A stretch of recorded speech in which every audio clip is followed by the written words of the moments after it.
Dr. Orit Hickman here from Lake Burien Physical Therapy. And Erin, physical therapist assistant.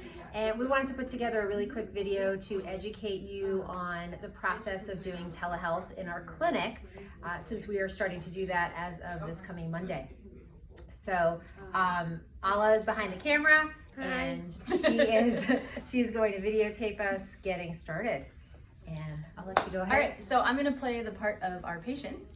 And basically it's pretty easy. We just wanted to kind of show you. So Orit actually sent me an email and I get that from her, and I'm just gonna go ahead and click on that. Nice.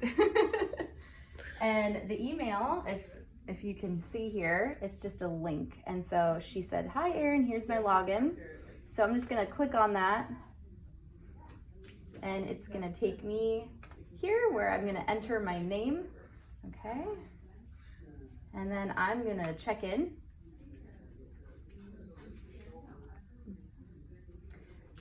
And then I'm ready, and Orit sees that I'm here.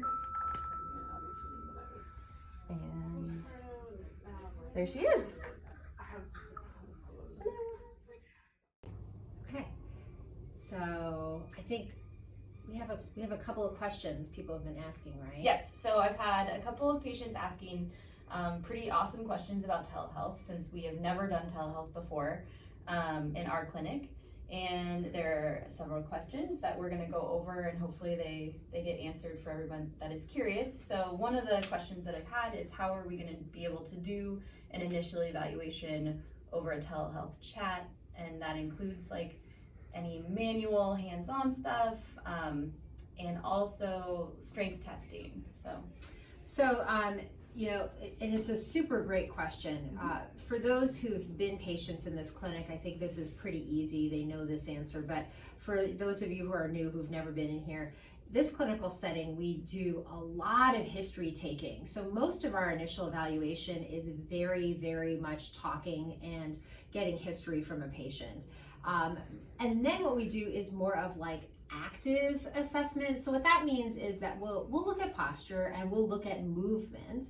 And instead of doing, you know, what we call manual muscle testing, which really doesn't give us great information, we actually will now do much more functional testing, which is really what we should be doing anyway. And that means having a patient, you know, stand and do a sit to stand transfer, or stand on one leg, or do a single leg squat. That gives us a lot of information about leg strength. And then for upper body strength, we can look at things like, you know, how does it feel to lift up like a jug of milk? And since patients are actually going to be in their homes, we can have them do these activities. Not to mention that when you're in the home setting, you can give us a lot more information and say, oh yeah, you know, when I do this activity, it really hurts. Okay, well, demonstrate that for me. Let me see what it looks like. So we can get a much better sense of what it is that may be causing pain, and look at the mechanics, the movement of how patients are doing things. So that's really a big piece of what we'll do for an assessment. And again, it's going to give us a ton more information than we can really get in the clinical setting. And then the other question I think you asked was something about manual therapy. Yeah, hands-on. If there's a patient that needs that feels like they need really hands-on work, how would we be able to do that over a video chat? So as in this clinic, we utilize manual therapy, we utilize hands-on for sure for our treatment, but we don't do it as the primary treatment for our patients. In fact, it's very much a small, tiny little piece of what we're doing in the overall scheme of a plan of care. And so lots of times we might do that once or twice, and then quickly try to transition a patient to being able to do things on their own. And so this is just going to kind of accelerate that process, which means that we will have to be much more creative at figuring out what are the things that patients can be doing for themselves to help their tissue feel better if they're having tissue pain. And very quickly, you know, what are the exercises and the activities that they can be doing at home to help with that.